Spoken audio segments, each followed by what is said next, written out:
and welcome here back live from the exhibition floor of the ESOMAR Congress in New Orleans. It's great to have you back at the third show that we're hosting here on Channel 3. And that's because the coffee break is about to start. So Channel 1 and Channel 2 are going to end soon. And then we're going to entertain you for about an hour with everything that has to do with client-side research. We're celebrating client-side research. We're going to talk about the impact that research and client-side researchers can have within their organization. We're going to talk about how you can leverage those learnings. We're going to talk about what experiences client researchers have in their organizations. We have a session called Dr. Phil, where they can just let their heart pour out with me and with you. But before we do that, as you can see, I'm back at Marcel van Overveld's desk. And maybe Marcel, for people who watch us for the first time, in 10 seconds, what is your role here today? Well, it's very simple. I'm the voice of the online viewers. So tweet out questions, remarks, anything. And I'll direct it to Gerrit and his lovely guests. Yeah, basically we're in a permanent Ask Me Anything session, Definitely, right? If you have a question, shoot it in, we'll ask it. And it's very simple. Tweet it out with ESOMAR TV, hashtag ESOMAR TV, or use under the live stream the Slido tooling to ask questions, and I will be sending them over. Yeah. Do we have any nice tweets you want to display? Because let's give some people some 15 seconds of fame. Oh yeah, right? definitely. I have a very enthusiastic bunch of people. If we can watch at my screen at Volt Consulting. I don't know if you're still watching, guys. Glad to have you on the show. And as you can see, they're really thrilled to be on the show, although virtually, because we made it to the live Twitter feed. Hooray! Happy bunch. Great example for the rest of you. Yeah, totally. So more than happy to help you out if needed. And I thought the following one, bear with me for a second, because I have to, this one. This was totally sweet. Or sweet is maybe not the right word. Yeah, it is sweet actually. I got a tweet from John from Nigeria. And I asked him if he was watching earlier today, as you can see on the screen. He said, yes, I was. And I said, well, I hope to welcome you later on and on. And then the catch came. Thank you. My sister was on your panel today. That's He's Tabitha's sister, right? Tabitha, of our first show Tabitha is his brother. Is his sister. This is her exactly. brother. Yeah, and he was, of course, supporting and very proud of his sister. So, share the love, I would say. And I guess let's make that clear. If you're watching right now, the more the merrier, right? So take the opportunity to invite your colleagues, friends, and social media network, whatever, and send a message that they can all register for free to join you here online by going to www.esomar.org/congress-tv. Very easy URL. Invite them all. Yeah, definitely. Watch out for the URL. Watch out for the tweets, and keep it coming. Anything else you want to show us? Not at this point, no. All right. No? Well, then that would give us opportunity to start with our next item of this show, which is actually about New Orleans. We've seen in the previous show a little clip about 24 hours in New Orleans. We are hosted by the city of New Orleans.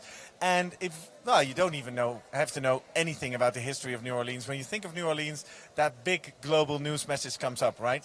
It's already 11 years ago this year, but its name starts with the K. It's Katrina, that horrible hurricane that hit this city and kind of swamped it off the earth. Well, in a minute, I'm going to be joined by Michael Hecht. He's the president and CEO of Greater New Orleans, Inc., the economic development body. And he has an amazing story about how this area not only came back from this tragedy, but came back better than before. And that story is so great that he actually was invited to talk about it at a TEDx conference. Now, you know, TED conferences or TED Talks are very short, 17 minutes. And then our editor-in-chief, Angela Kanan, managed to actually cut his talk back to 8 minutes, really the essence of this beautiful story about our host city, New Orleans. Have a look. So this is kind of what I'm talking about when I'm talking about not just resilience, but radical resilience. The idea that you can actually come back better than before with cities. And that's what I want to talk to you about today. And so New Orleans, back in the 60s, it was the queen city of the South. It was the energy capital of America, right? It had a bigger population than Atlanta. It was the gateway to the Americas. This was the Pan American Festival, right? Everybody dressed much better back then. But then something happened. Through a combination, a toxic combination of benign neglect and active malfeasance, we began this inexorable decline. And that's what happened. And so then if you look at the numbers, you can see that we went through this decline where up until the oil spill, this is job growth for the 4 decades before Katrina. We were all kind of hanging pretty well. But then going forward from that point, places like Austin grew 350%. Places like Tampa and Raleigh, 250%. Our main competition, Atlanta, Houston, grew 200%. The nation grew 80% over that time. And what did we do as a region? That's not a city, it's a region. We underperformed the nation by half. But then this happened. And the general feeling about Hurricane Katrina was that this was the sad but inevitable end to a once great city. But then something remarkable happened on September 25th. We rebuilt the dome. Steve Gleason, who's a hero off the field, blocked the kick. And at that moment, when we went on to beat Atlanta, there were grown people crying in the stands, not just because we beat Atlanta, and not just because we knew at that point that the Saints were going to be back, but we knew at that point that New Orleans was going to be back, and then something even greater. New Orleans didn't just come back. Okay. We got crunk, and we came back better than ever. Better than ever. And the Saints won the first Super Bowl ever, and we came back better than ever. And that's what we're talking about with radical resilience. It's not just bottoming out, right? We all have our bottom outs and then coming back to where you were before. That's resilience, and that's very important. But can you use the moment of trial as an opportunity for transcendence? And that's what radical resilience is really about. We got a new brand. The Federal Reserve stopped calling us the Big Easy and called us the Big Busy. Their headline, by the way, a radical reset of the economy. So they're using the word radical. I want to go through a few reasons why this happened. Now, before I get into this, I think there's a few things that we have to recognize. The first thing is that, most importantly, it is our spirit. It is the Cajun heritage. We dance at funerals, right? We are tough, tough people, okay? Most people don't do that. The second point to make is one that was referred to earlier, and that is that we will have ended up receiving about $140 billion as a result of the storm and all the public, private, philanthropic payments that come in afterwards. That's a lot of money. The second thing is that we embrace the new. New Orleans was never a place that embraced what was new and fresh. But if you think about, Katrina forced us into accepting things new. It broke up old paradigms, right? And necessity is the mother of invention. Then Katrina was the biggest and baddest mama of them all. Common theme, opportunity from adversity. The Macondo oil spill is going to give us the down payment on restoring our coast. We've started a whole new economic sector, emerging environmental, saying that we can be the Dutch of North America, that we can not only restore our coast and save ourselves, but we can create jobs. Hurricane Sandy up in New York, right now, companies from southern Louisiana have $400 million worth of contracts in New York and in New Jersey, helping them rebuild. The power of coalitions. We used to be a very parochial place. I remember visiting my grandmother growing up here, and there was like a one zip code rule. That was all you were allowed to travel, right? If you had to go to get, if you had to go to make groceries, right? And, going across the lake, that was like going on, you had to leave a first of kin, get a But what we saw with Katrina is that water and people don't respect political boundaries, and so we have to work together. So first, the Southern Shore, New Orleans, Jefferson, St. Bernard started working together on flood protection. Finally, we changed our mindset. We went from thinking that we were competing against Mississippi, or that it was really good to be the Southern average, or that it was funny to be at the top of the bad lists. And once we started winning, and I would argue that it was really the rebuilding of the dome and the Saints that got that idea going that we could be winners and not ain'ts, we started getting accolades that would never have been thought possible on August 28, 2005, let alone in the destructive aftermath. Number one for wins, number one for business conditions, number one for tech growth in the country, number one for economic potential. My father's mother, 15 years after this picture, when she was 90, had a stroke. And she was on her deathbed in the hospital, and it was pretty clear that we were going to lose her. When I got there, she could no longer speak. And she asked for a piece of paper. She gestured for a pen, and all I could find was a red pen from the nurse. And I gave it to her, and she wrote that first line. And I couldn't read it. And she looked at me with her eyes, and she was an impatient person all the time, and now she was extremely impatient, right? And she took the pen and she wrote it again.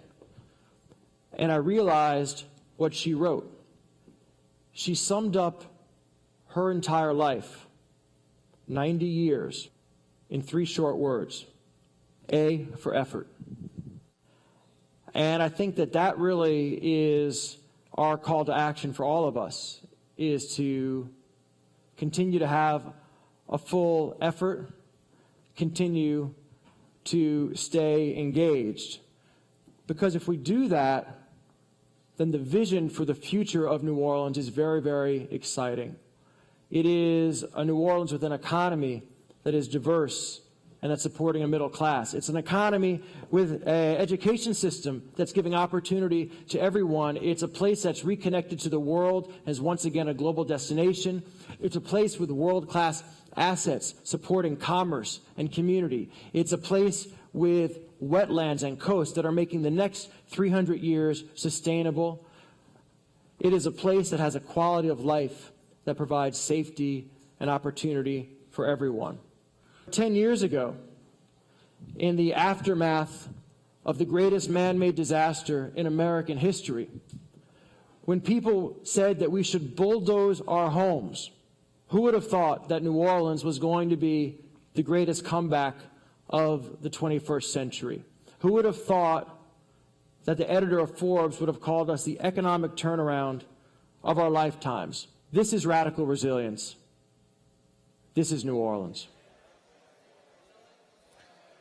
This is New Orleans, and we're back live from New Orleans. And I'm currently joined by the man you just saw on that TED stage, Michael Hecht, president of Greater New Orleans, Inc. Welcome. Jared, thank you. It's great to be here. Welcome to New Orleans. And while I did a little bit of research on you, I found some more accolades we can tell, because you last year were awarded #2 Economic Development Board in the country, I believe. Yeah, well, you know, it's good to be in New Orleans doing economic development at this moment in time, that's for sure. Exactly. And just a fun fact about the hotel where we are. We're currently at the Hyatt downtown New Orleans, which was actually voted best convention hotel of the nation in 2015. So a lot of awards being handed out. Well, that's right. And actually, this hotel was really ground zero for Hurricane Katrina. This is where the mayor stayed. All the windows were blown out. This was really where it all started. So the comeback of this hotel is in many ways emblematic of the comeback of the entire city.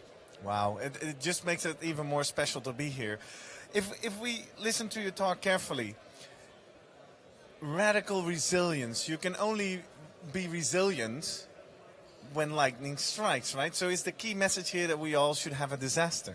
Well, you know, it's a question I get often asked, and the answer is, of course, no, because you would never wish the heartache and the loss and the suffering of Katrina on anybody, even your enemy. But what it does say is that when disaster strikes, then it's our responsibility, our moral and practical responsibility, to honor those who have suffered by building back something even better. And so I think it's the memory of those who suffered and lost in Katrina that impels us today to build back a New Orleans that is not the New Orleans on the day before Katrina, but the New Orleans of the future. And that really is our motivating spirit. Exactly. And would you say that we can then have some kind of radical resilience light? I mean, could we transfer some of these energies and this kindred spirit, could we transfer that to other applications? For example, this market research industry is under pressure, people say. That people should move, people should come to force, right? And come in action. What can we learn from this story there? To me, it's almost like a Joseph Schumpeter's idea of creative destruction. And we have to look at destruction as an opportunity to create. We have to look at market volatility as an opportunity to create better companies, better products. And I think one of the things that we have naturally in here in Louisiana in our Cajun spirit is that we look at challenges and we find the opportunity. We look at not having any food or shelter and we build new homes and new cuisine. And so I think the question is, in all of us, can we learn to look at the inevitable challenges in an ever more volatile world as an opportunity for personal and for corporate progress? And that's really the framework we have to have. And that then basically boils down to glass half full, glass half empty, right? Well, it actually does. And so it's a question of, the glass is not only half full, but what's it full of? It's full of opportunity. And what can we fill it with? Well, that's right. And now we're back in Bourbon Street. You see, it all comes full circle. Welcome to New Orleans. Exactly. But I think the question we're asking all of us is, how do we instill this resilience? And I think some of us have it naturally, but some of us maybe have to have it brought out. And without challenge, can it be brought out? That's a good question, maybe. Yeah. How do we do that? A for effort, right? How do you apply that in your personal life? Well, I think all of us realize, and you learn this as you grow older too, that life is uncertain and you never know what path it's going to take. So all you can ever do is make the most informed decision you can and then try like hell. There's a great quote from Jack Welch, who used to run General Electric. Yep. And he said strategy is 5% about picking a direction and then 95% executing like heck. And I think that's really what it means, is that, the safest place for a ship is in the harbor, but you're never going to discover new lands that way. So we all have to sail every day, and we have to learn to, deal with the rough oceans.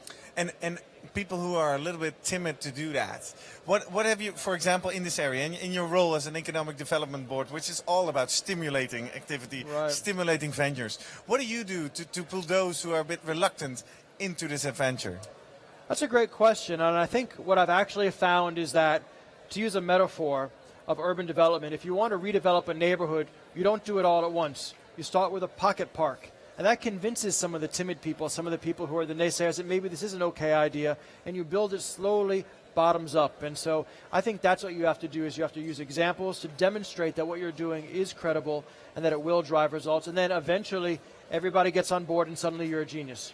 Exactly. So it's all about creating the little small experiments and the small stuff. Well, it is, and it's also about understanding that top-down government can provide the resources, but true innovation is going to happen bottom-up from people at the local level. So you have to actually invest in people at the local level, whether it's the members of your company, your employees, or the member of your community or residents. And if you empower them and trust them, that's how change happens. Wow, beautiful lesson. Now, before we let you go, any other truly New Orleans culture that we can learn from, an attitude, as you say, we're different? What I love about New Orleans, I think, and I've been lucky to live all over the world, is that it's one of the most human cities in America and maybe the world, and that is that the only true sin in New Orleans is being boring. This is the place that encourages all of us, whether we're 2 or 82, to explore our humanness, the good, the bad, the beautiful and the ugly. And I think that really is part of being alive, is having a full secular experience and a full spiritual experience. And New Orleans does that maybe better than any American city. Wow, great message. And unfortunately, you are not here to experience that yourself. We all are and will. Come join us. Exactly. We never close. Exactly. But hopefully we were able to get some of these spirits and ideas across through Channel 3 live stream. Yeah. Michael, thank you very much for being with us. Herod, thank you. Come visit us. Thank you so much. And you know who else is never boring? Let's go over to Marcel's corner. Julia Kasperi. Welcome. Hi. From Insights. But that's not why we have you here. Because you're also from ESOMAR Ping. Yes. Definitely not boring. For those of you who have no clue what that is all about, could you explain a little bit what ESOMAR Ping is? Absolutely. So ESOMAR Ping is a little social experiment that we're running on Twitter and on Instagram that is actually relevant for everyone who is interested or likes ping pong, likes to talk about... Or likes pong, right? Or pong, yes, sometimes. Or likes to talk about millennials, or likes to ask millennials questions. So unless you run away screaming from me, I'm going to come and ask you questions, and you get to answer some of other people's questions and ask your own. Yeah, because this is happening when you say, unless you run away, that's a physical activity here in New Orleans. But this is a hybrid thing, right? It happens both online and live? Yes, so people can actually also pick up on questions that are being asked by videos that are posted on Instagram and Twitter and answer them from the comfort of wherever they are. And where can our viewers find these videos? At the hashtag ESOMAR Ping. ESOMAR Ping. When we talk hashtags, we always look at Marcel, because Marcel is our social media moderator, and he has access to all the hashtags all over the world. Marcel, what is happening on hashtag ESOMARping? Yeah, well, it's picking up pace. I don't know if the guys can show the screen yet. Thanks, guys.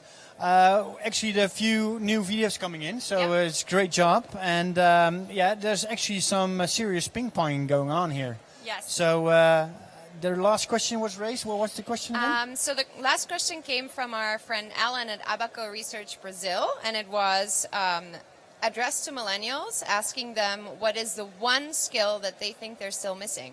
So if you're ready to answer that question, come find me. There must be someone. Not to ruin your concept, but Cosman was in here today, and he doesn't want us to say millennials anymore, right? I know, but you know what? You cannot start being violent about labels that you put on other people. We don't have a choice. That's just how it is. Right. Well, that's an interesting debate. Maybe next time we'll get you. Well, thank you, Julia. I know you'll be back here tomorrow to share a little bit more about what's happening on ping pong. One more time, if people want to get involved. Hashtag ESOMARping. Thank you so much. All right. Enjoy and have fun. Thank you. Cool. Thank you.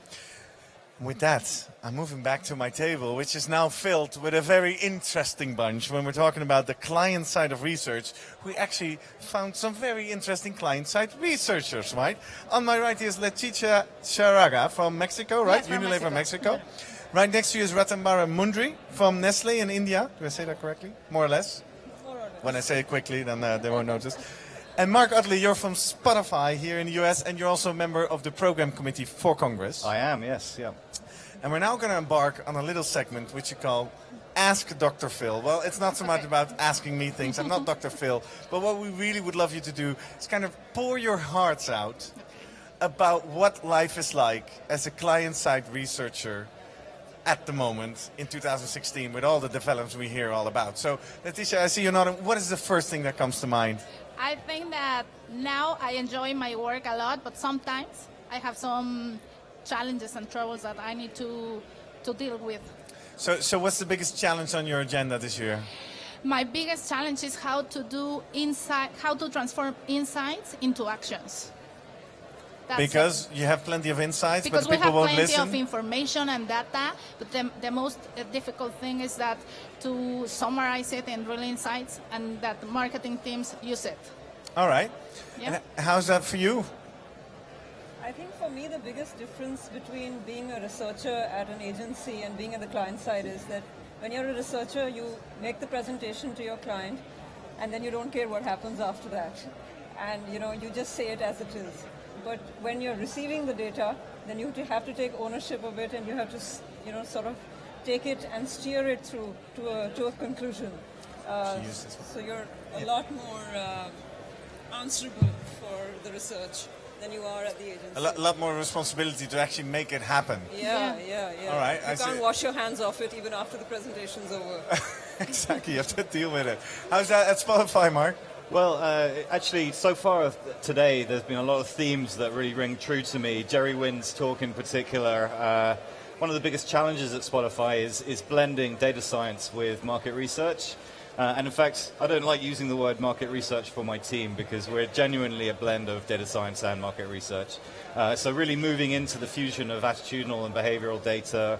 And we've also been working a lot on communication, so we've hired editorial and design people into the team. So we're looking at the creativity of the outputs, the degree to which they're engaging people internally, and then thinking about fusing and synthesizing multiple data sources to tell the full story. Those are some of the biggest challenges we're dealing with. Well, challenges, but also one of the first solutions, because you're actually saying, I'm making room on my budget to hire graphic designers, to writing editors, and to actually invest in the communication internally. Absolutely, yeah. So we're building a brand for our new editorial team, which I can't... Internal. This is It's internal branding. and external, actually. So we're looking to try and get a lot of that stuff out to the advertiser community, to labels, really sort of start building out our thought leadership strategy at Spotify. So you'll be hearing a lot more about our insights, hopefully in the press, at events like these in the future. So this is actually pretty interesting. You're saying it's not only internal branding, but I'm Yeah, so for us, You're a venture on your own, so to speak? so we look a lot at people like Facebook IQ or Think with Google or Viacom, and they, I think, do a great job of educating marketers about their audience. And we are an advertising platform, obviously, so we're very interested in doing the same. But I think what's different about Spotify is we can tell more cultural stories about our audiences. You know, some of the music trends that are really happening right now in culture, and that I think really can connect well with labels, with advertisers, give them really enticing things that they can work with us on. Exactly. I see you nodding heavily. You recognize that? Branding yourself internally and externally? Yes, I think that we need to do marketing to market research because we are very used to have internal clients and we are not focused on the context. And I think it's the same. It's as important as our internal clients. And what do you do to brand or market yourself internally? What we are doing is improving our communication media. I mean, we are not doing these 200 pages PowerPoints anymore that we used to do like 5 years ago. Now we are trying to try new media, new ways to communicate insights. All right. Yeah. And how is that at Nestle? Do you recognize this, or is it totally different in the Indian world? No, I think there's a lot of data integration that is happening, and the marketing actually comes from the output. So internally, when people see that you're a repository of knowledge, and whether it's somebody in procurement or the CEO or there's somebody in the business head, anybody wanting to make a presentation or having a point of view starts reaching out to you, I think the branding's taking place. So it's much beyond market research because now we are looking at so many mega trends and we're looking at triangulating data from various sources. So it goes much beyond what your original training as a researcher is. It's Okay. a bit of a challenge, actually. Exactly, but do I hear you say that the data or the insights market themselves, that you don't have to spend so much effort on branding and internal marketing? Well, what I've experienced is that when the insight is sort of intuitive, people get it, and then you don't really have to say much about it because they can just see it over there. And Okay. I've found the challenge of getting it to that level to be the hard part of the story, actually. And how do you overcome that? How do you do that in your job? I think you firstly have to have the mindset that you're just not going to accept data at its face value, and you're going to go behind the data. And I think the beauty of being in the kind of job that I have is that you have access to a lot of data. When you're a researcher, you have access only to the project that you did. But when you're on this side, you have access to many other streams of data. And all the different research and if you put projects. it together, then the result is exponential, not incremental. All right, I see you nodding. Same Yeah. for you. Yeah, I mean, so we are doing a lot to try and fuse multiple sources of data together. We're looking at how we can get from behavioral data to social enrichment. Of the behavioral segments we've created at Spotify, how do you then see their social behaviors?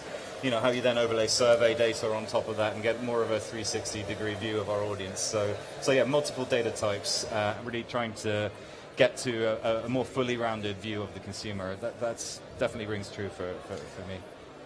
And how is that with the distribution of your data? Later we're going to talk a lot about the impact of the consumer intelligence department or the insights manager or whatever your role is on the C-suite and on the rest of the stakeholders.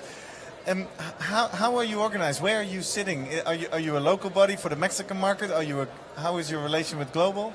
I'm sitting in Mexico, and I talk every day with the global teams because we need to be very communicated because we are the providers of the local insights. Even when the global teams came with the brand position and everything, we need to adapt that positioning to the local insights. So we are in communication all the time.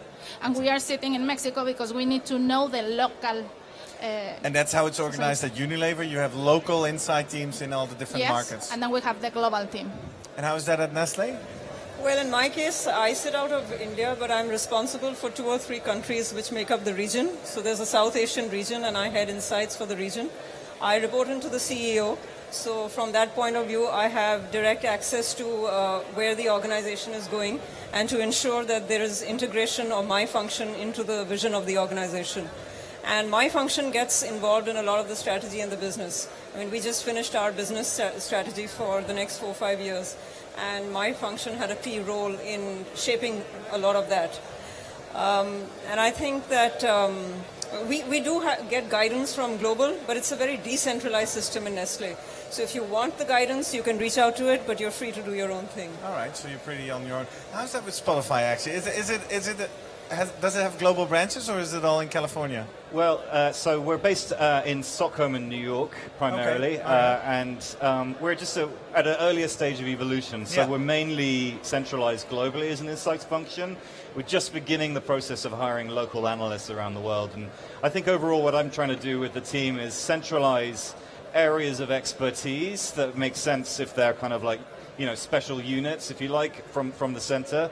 And then build out local market knowledge at the same time. So trying to get the best of both worlds as we grow. This is interesting because you both work in very big, long existing companies. This guy's starting greenfield. Any tips you want to give him when he's putting up his local branches? We were talking about it. I think that's the right way to start. And then we need to, my advice is to get local analysts to give the local insights. Because even when the insights is almost the same everywhere in the world, we need to tropicalize the insights. Yeah. And you mentioned your hiring. Yes. Let's explore that a bit, because we hear a lot about we need new skills in this industry. You even just mentioned, I'm not calling it the market research team. Yeah. Okay, that's interesting in terms of public perception. So what kind of skills are you hiring? So we have two separate recruitment pipelines, if you like. One is for data scientists, and the other is for more classic market research skills and capabilities. And you make a clear distinction between the two. Yeah, I mean, there's a very stringent set of criteria that you need to fit if you're going to be a data scientist at Spotify, and we've really been building out that fundamental skill set right across the board. So, finance have a set of analysts, the content team do, marketing do, but they're all screened and vetted by our central analytics department to be, really high-grade data scientists. So we have that capability, and then within my team, obviously, we're recruiting more classic market research skill sets. And for me, what I'm trying to do is blend the two together. Exactly, because it sounds like separate worlds, which it shouldn't be, right? It's really exciting to have teams that have those two skill sets working, together all the time, and really trying to learn from each other. So, I'm trying to challenge market researchers to learn data science, and data scientists to learn market research. Because data science in your organization is part of IT? No, it's actually part of our product division. But we have a very big central analytics function that have built out this thing called analysis at Spotify, which is building out data science capabilities right across the board in every division of Spotify, if you like. How's that at Nestle in Southeast Asia? What kind of skills are you looking for in hiring? Actually, it's interesting what you mentioned, because in the last couple of years, what I've realized is that I need to change my hiring profile as well. Okay. So I was hiring hardcore market researchers. Then I experimented with hiring straight from campus, and that experiment actually failed. It's failed? Yes. Yeah? Well, what went wrong? Well, what I realized was that you need a base level of market research experience, either market research or some other experience with a hardcore agency or a consultancy, before you come into a client-side role. Because a client-side role involves much more than just the data, and you're already expected to know a base level of, expected to have a base level of understanding. So this year, in fact, joining October 10th, I have a new joinee who's not really from a hardcore market research background, but has trained in a consultancy. So the kind of projects he's done is, demand estimation for cement and things like that. But he's got some experience in triangulating data. And I'm looking forward to see what he brings to the table and how the team now works together. So we should invite you back next year to report on how that experiment Absolutely. went. I'll be delighted to come. Exactly. And how's that at Unilever Mexico? What types of people are you guys hiring? I think we are also experimenting because we are changing. The first thing that we wanted in the past is that we want a market experience guy, but also with a creativity and design and everything. So it was really very bad experiment because nobody has the two skills. So now we have to choose, and we try to complement each other. So we hire somebody with the market research experience, and then another one with a more creative design and another skills. So we are complementing our team. All right. So if we add this all up, we could write the perfect advert for the next market researchers. A little bit market research creative, few years of experience in consulting, and then with an affinity for data science, right? In order to collaborate with the other side. All right. Well, thank you very much. I'm just summing that up because tomorrow at the end of the afternoon we're doing a show called themed about youth in market research and what skills we actually need for the future market researchers, so we could refer back to this. Okay. Well, thank you very much all three for sharing these experiences. I think that was very valuable, and I wish you a very nice rest of the conference. Enjoy. Thank you. All right. And with that, I'll take the mic back to Marcel because he looks like he's having some activity online. What's happening? Well, we do have activity here, but I want to focus on a bit of a technical matter, actually. All right. I have a feeling that the Slido and the questions and polling box is not well discovered yet. That's why we're looking at ourselves. Yeah, that's why I'm moving it up. But just Let's to see make if we up can point. get it on screen. Yeah, let's put it on screen. So, my lovely viewers, just to add a little more interactivity, I want to point out to the Slido tool below your player, where you can choose between questions and polls. For instance, this poll is waiting to be answered, and when it's opening up, then it says it's open and you're ready to go. Feel free to use this at all times. Feedback, comments, positives, negatives, all what we can learn about, on the subject rather than off the subject, but if any, just use the tooling that we provide. We love to interact with you guys. All right. So please use that to your benefit. So this is for all the people who don't have access to Twitter, Instagram, Facebook, or whatever? Whatever. We don't want to, everybody needs to be, engaged and involved with what we're doing. At least we offer so many ways, so use it to your benefit. Well, great for this little explanation. Now, I'm always curious, anything happening on the social channels at the moment? Any viewers taking their moment of fame to actually tweet us some pictures of where they're watching? Well, they're very modest at the moment. I think they're enjoying the content so much that they forget to tweet. So I bet the Europeans all went to sleep. Yeah, definitely. So if you're now in the US or in South America or in Canada, you're the last one standing. So you really have to come after us and be interactive with us, right? Totally. Cool. Well, thanks, Marshall, for the update. We'll be back with you later again. Thank you. I'm going back to the table because something interesting is happening in research land. There's a lot of people doing research into the impact of market research on the corporate world. What do all these insights, what does all this data actually lead to? And as you might have heard of, there's currently 2 projects going on. One of them is called Insight 2020. And I'm currently joined by Mario Simon of Vermeer. Welcome. And there's an empty spot right next to you because those of you... The imaginary friend. Those of you who've just been watching Channel 1, you might have seen Simon Chadwick talk about the story of the Boston Consultancy Group and Yale and his company Cambia actually doing research in a similar fashion. And what we wanted to do is actually pile up both of these insights and see what our client-side researchers can learn from that. But Mario, since you're here, we're just going to focus on the Insight 2020 a bit, right? Happy to. Welcome. Thank you. People who don't know it, if you are a frequent reader of the Harvard Business Review and you open up the August issue, what are we going to find? You're going to find an article around Insights 2020. Insights 2020 follows the HBR cover article of 2014, which was Marketing 2020, which was a comprehensive analysis of what marketing will look like in 2020. Of course, none of these studies can always get everything right, but it can give us a sense of where the future is going. And Insights 2020 is a study of consumer centricity and how the market is evolving in the insight space and how it can support companies to grow faster. Exactly. And let's zoom in a bit. So what exactly are you researching? What are you conducting? Yeah, so we did a study looking at 80 drivers of growth about consumer centricity to understand what constitutes consumer centricity and where are the biggest opportunities for companies to grow based on consumer centricity.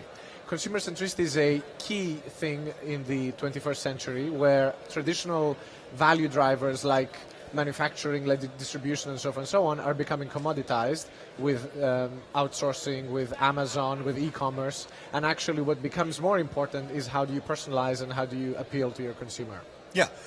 So that is one of the findings, I bet, because in the HBR article you talk about 10 characteristics 10 of characteristics. a super insights engine in your Exactly. computer, right? Well, we don't have time to cover all 10, but let's see if we can find the top 3. What are some characteristics you'd like to highlight? One of the most important surprises, I think, was around whether it is enabling factors or people. And what I thought that we're going to find is a lot of discussion around big data and around connecting the pipes and computing power and software and so forth and so on. Actually, 80% of what we heard about was impact, leadership, storytelling, business acumen. Really? Very much the people-centric, the leadership-centric aspects of leading an insights function and connecting it into the business. So basically, perhaps what we could see here is that even the data collection or insight generation is being commoditized. Correct. And it's all about the experience, once again. Correct. But now internally, Internally in this case. And also enablement, yes, but enablement in a smart way. So it's not about building the perfect data set that connects everything in an accurate and perfect way, but actually having an open source system that is quite workable, that lots of data flows into it and is able to actually extract good insights and then the people component on top of it to tell stories and move the business forward. Yeah, I mean, good people can't compensate for poor insights. Correct. But if we all have good insights... if we have disconnected data, it's very hard to do insights for the 21st century. All right, so key surprising characteristic number 1, people. The quality of the people, hard to replicate. Exactly. But okay.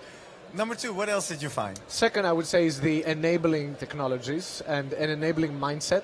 So the open source data system actually is very, very important. Being able to construct and build a data vision over time that is not either, contracted by specific, too many difficulties, but it's actually quite open, as I said. And allows. When you say open, do you open internally or even open to the outside world as well? Internally, because right? a lot of this is actually a source of competitive advantage. So being open externally needs to be quite carefully done. That's why I'm asking. But when I say open source, I mean open source in building it as well as open source in consuming it. Okay.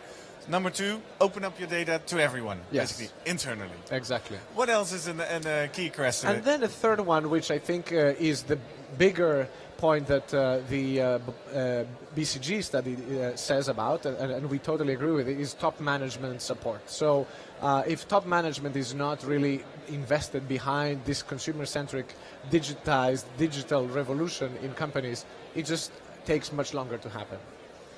And so I guess this is a message to all the CEO and C-suite people reading or watching this. Exactly. That if you don't get behind this, you can spend all the money and effort you want on insights or on your CMI team. I think it's a hand-to-hand. Where I disagree with the BCG study is that it has to be only pulled up by the CEO and the C-suite. The reality is that also CMI has an opportunity to really show up with new skills, with new kinds of leadership, with experimentation, with agility in terms of doing business, engaging the business, and actually that gives more confidence to the C-suite to actually... So I do think of it as a synergistic view much more than I see it as a one-way pull from senior management. All right. So this is the top 3. Yes. By the way, over your shoulder, I see that Simon is actually running in late, so he might join us in a little bit. We might learn a bit more about his study. The Insight 2020 project is backed by ESOMAR, we yes. should say. How can people, how is this moving forward over the course of the next years and months? So we see this as a movement much more than a study. The study tells us key things that we need to be building as a community. But actually where the value will come is from people providing best-in-class examples in forums and meetings like ESOMAR, where people share these findings and pull each other and help each other to actually a much better and consumer-centric future for our companies. And what does the roadmap of the project look like? I mean, HBR is a big achievement, but how's this going further? So one of the things is that many of our clients and aspiring clients to have that sort of seat at the table are coming to us and asking us for advice on how to do it. And so we work with them on a tailored basis, and we create forums all around the US and globally to actually share these findings with other clients, with other clients that we have in different lines of business within Cantor and within Vermeer, to expose them to to the opportunity. And what is the first thing client-side researchers who are watching can do with these characteristics? Say they're going to watch your talk, which is Wednesday, 9:30 New Orleans time, right? Yes. You're going to reveal all about this. So we got them all 10 noted down. What's the first step they can take? I think the first step is to sort of take a really hard look and honest look at the 10 drivers and how well they're doing. Actually, Give yourself a little scorecard. A little scorecard. And actually what we see is that typical market research finding that people score themselves better than their peers do. So actually being able to have as objective as possible view as to where they are along that continuum is quite important. So you're basically recommending a little internal market research project. Not market research necessarily, but introspection to really see where we are and where are the quick wins. Because these are transformation journeys, they take long, and so quick wins help everybody get along faster on that boat. Because, you know, if you try to sell internally an 18-month project, 24-month project, that might be too long. But if you can get quick wins in terms of team enablement or budget optimization or new tools that really help the business very quickly in the business, that can be a big quick win. Wow. Great tips. Mario, thank you very much for sharing this here. Again, if you want to watch the full 10 characteristics, it's Wednesday, 9:30 on channel 1, that would be. There you can watch the full session or watch it in recording if you're watching on demand. Thank you very much for sharing this with us. Nice to see you. And with that, we move to our next segment, where it's time to put another yes competitor on stage. If you joined us for the first time and you don't know what I'm talking about, ESOMAR wrote out a competition in July. They made a call for action to say to anyone under 30 who would like to take the opportunity to take stage here at ESOMAR Congress, they should submit a 1-minute video. Well, they got quite a lot of videos sent in, and out of the 30 videos, they selected 8. And 8 of these young people are all here. And this morning they were all on stage doing their pitch one more time on stage. And now the public is voting to determine who gets to do their full talk tomorrow at 5:30 in the plenary. However, wouldn't it be a waste if all these 8 pitches would be here and we wouldn't see what they actually talked about? So that's why all 8 of them actually have an opportunity to come here in the studio. And our next one up is Rachel Schuimer from Unilever in the Netherlands. Let's have a look at her pitch. Do you ever think that you're too young or too small to have an impact on the world? Then try sleeping in one room with a mosquito. How do you stand up in an era where the rate of change will only increase from now on? Where data has become a commodity and insights? Not only for you and me. How do you stand out when everyone has the same information? When research techniques are improving and consumers are moving into different directions? The true power is in our actions. I dare you to provoke and inspire. Make your stakeholders uncomfortable and desire to be the driver of transformation. Lead or be led. It's risky not to take risks. Escape the framework and create a new reality. You gotta take ownership here, you see? I dare you to open your mind and believe you can. Think exponential, set ambitious goals and stretch your potential. Let me show how to be like that mosquito. Yes, sleeping in a room with a mosquito. And now she's here live, our little mosquito, Rachel Schuimer. Welcome. Thank you. Glad to have you here. So this morning you did your pitch on the big stage. How did it go? I did. It was very exciting because there was such a big crowd. I never spoken on such a big stage before. So yeah, it was really exciting. And did you do it as tight as you did it in the video? Well, I hope so. More or less. More or less, yeah. All right. Now, we hear you say lead or be led. Yeah.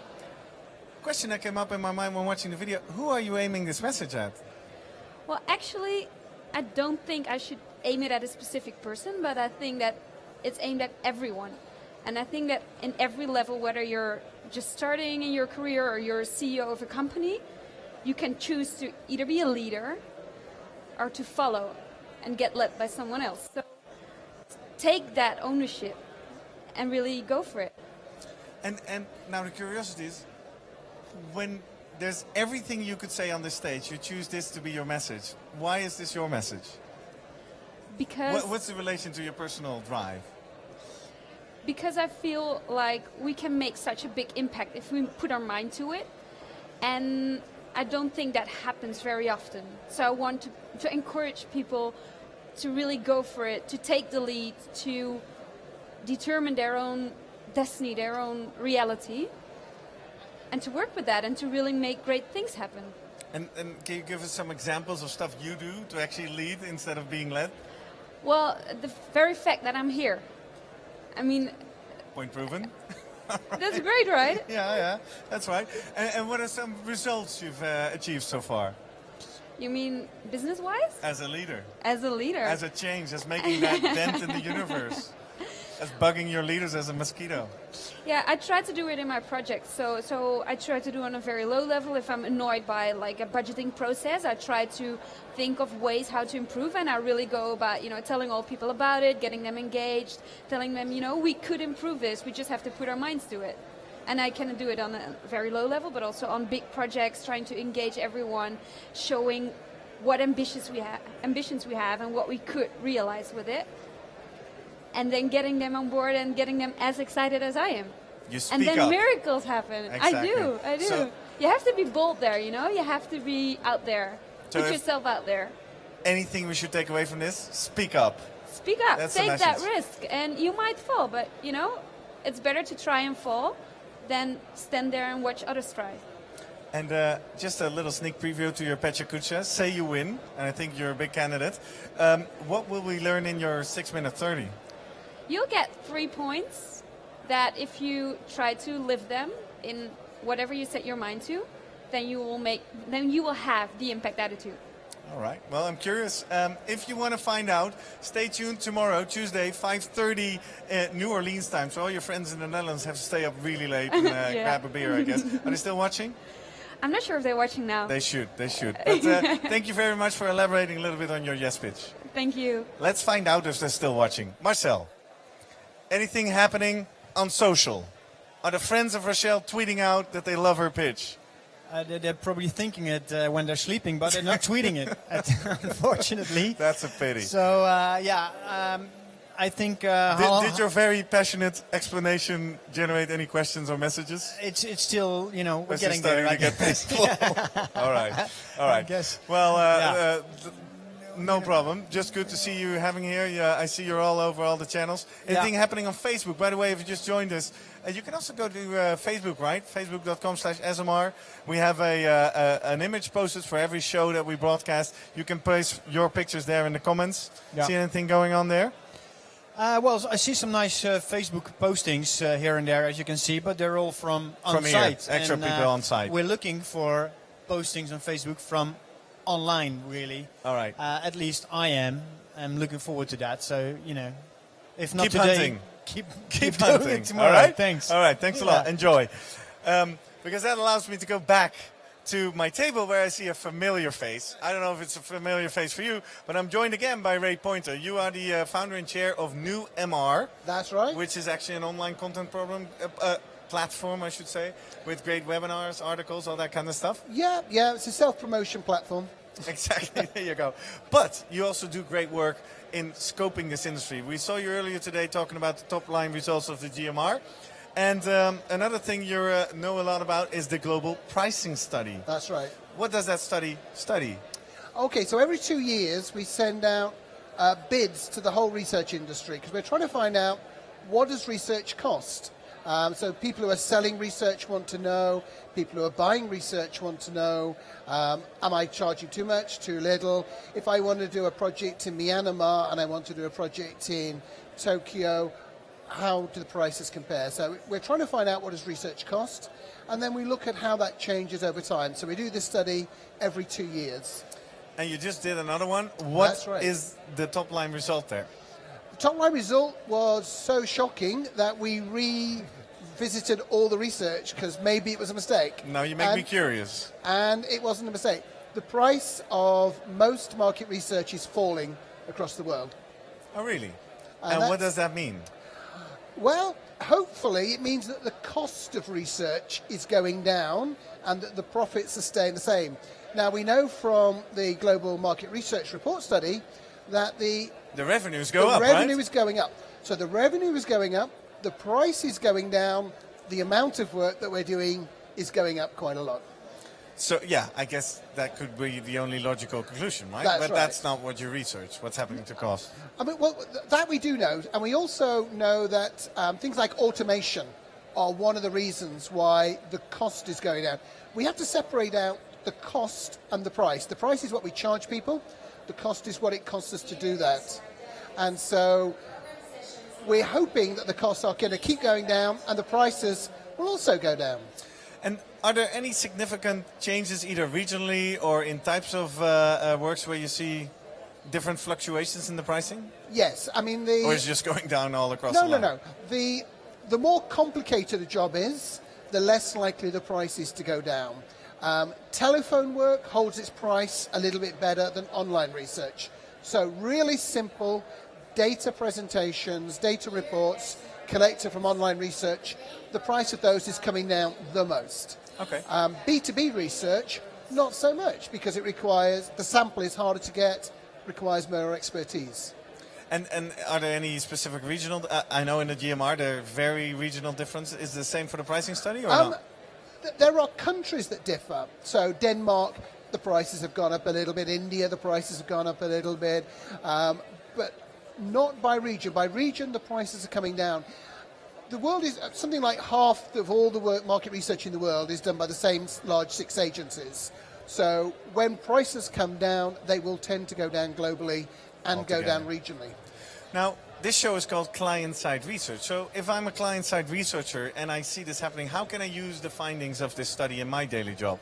Well, my good friends in the agencies will probably shoot me, but basically, if you're a client, you say, well, if you're going to give me the same next year as this year, I want to pay less. Or you give if me you more. want me to pay the same, give me more. Exactly. Those are the two possibles. Either the same for less, or I will pay you the same money, but give me more stuff. Yeah. Well, and that, I guess, is pushing our agencies to be innovative and drive their costs down. And it's pushing the agencies to cut their costs. We don't want them to cut their profit. Exactly. There's no future in that. Exactly. Now, tomorrow, 2 o'clock, you do a full session on both the GMR and the pricing study, 10 learnings. Any learnings you want to sneak preview, you want to give us a sneak preview on? Okay, I think is really the key one is that you've got to learn how to cut your costs, because you are going to have to cut your prices, and if you want the profit to be the same, cut the cost.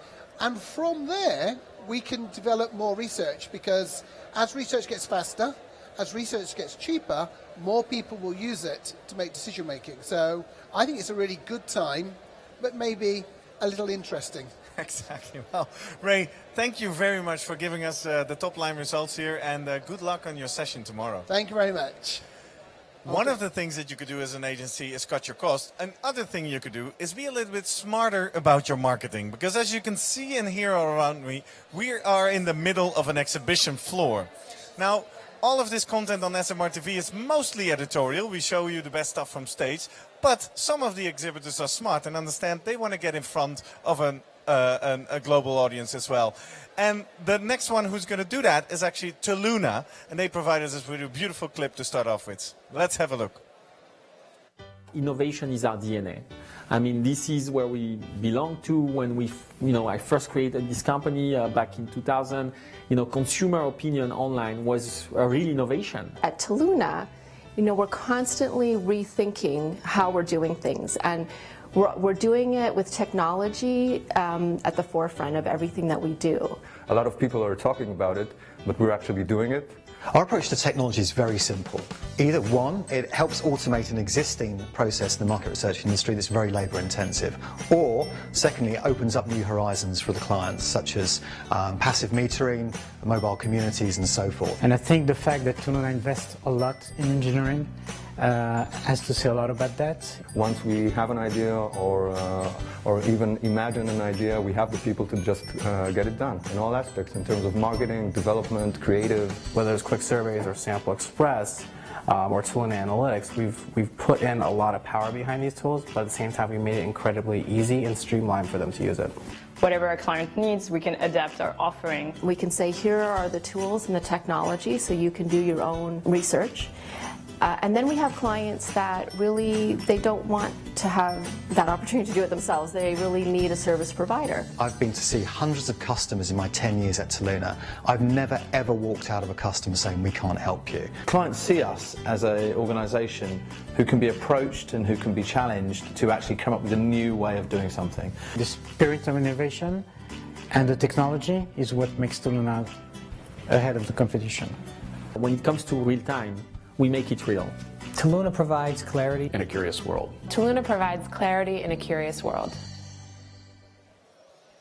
All right, welcome back here live in the studio at Channel 3. If you paid attention carefully to that video, you'd seen Mark Simon in there. And Mark Simon is actually joining me right here now. You're the Managing Director Digital at Toluna here in the US. Yeah. And we want to explore a bit about the latest tools that you guys added to your toolbox. What's new at Toluna? Well, we're always bringing new things at Toluna, but today I'm pleased to announce here at ESOMAR we're launching what we think is something really unique, which is a completely automated end-to-end concept test. Plugs directly into the Toluna panel, 10 million people globally, 50 countries, powered by Toluna technology and powered by Harris Interactive research methodology. Wow, congratulations on the launch. And who is that tool? Who's that intended for? Who are you aiming for? Well, the good news is with concept testing is the audience is huge. Anyone wanting to test an idea. So in terms of verticals, it'll be CPG, it'll be media, retail, financial services. We're looking at researchers, marketeers, brand managers, category managers, and even people in R&D wishing to test their ideas quickly and cost effectively. Because what problem are these people running into that you're trying to fix? Well, there's no point releasing a tool without something to fix, right? And we've got 5 things we think need fixing. So firstly is speed. We can run these concepts end to end in a fraction of the cost it would take normally. Cost or speed? Speed. It would sometimes take several days to launch these, to complete them end to end, sometimes longer. We ran just last week 200 concept tests in 4 days. The second problem we're running into is in some firms you don't have standardization, right? People will do things in a different way. We can actually create something that's pretty standardized with an element of customization for your own company's needs, but it'll keep it pretty lined up. The third issue that we run into a lot is we don't have a methodology for testing our concepts. We need something that's tried and tested, and with Harris Interactive, rubber stamped, you're good to go. The fourth area we see, and this is the dreaded one, is the C-level ready report. So we can actually automatically produce a C-level ready report. It looks good. Most CMOs, CEOs have ADD. We can help them with that. We'll produce something very slick, dynamic infographics and so forth, and it's really, really nice on the eye. And I'd be remiss in saying if we couldn't do it at a fraction of the cost of more traditional methods. Exactly. Now, you mentioned cost. Can you tell us a little bit about costing structure? How does it work if I want to run my experiment? Yeah, at a very basic level, it's $2,000 per concept for 150 interviews. If you do more people per concept, if you do more targeting, the price will go up. We can test up to 8 concepts in any one go. Wow. Very clear and very transparent pricing. All right, come and check us out. Okay, Mark, thank you very much for sharing this story with us, and have a great show. Thanks a lot, Garrett. Okay. Right. And that brings us actually to the end of this third show here on Channel 3, which was all about the client-side research. And I think it was a perfect closing with this tool that completely makes your life as a client-side researcher much better and easier. Before you zap to Channel 1, where you'll drop right into Wow, We're Raising the Game. These are the latest insight in respondent engagement. Or you zap to Channel 2, where they talk about data fusion. And it's all about big data again. I want you to invite to be back in a little bit less than an hour, 60-minute break for you guys, 60-minute break for us, because then out here the networking reception starts and we have a nice little tiny show, 30 minutes just, which will focus fully on the Research Rally. The Research Rally was a cool event that happened here yesterday on the Sunday, where about 30 researchers were helping 4 New Orleans startups with their marketing research problems. And we're going to see what that was all about. And we're actually going to hear the 2 winning pitches of the teams that won yesterday. So I invite you all to be back in 1 hour here on Channel 3.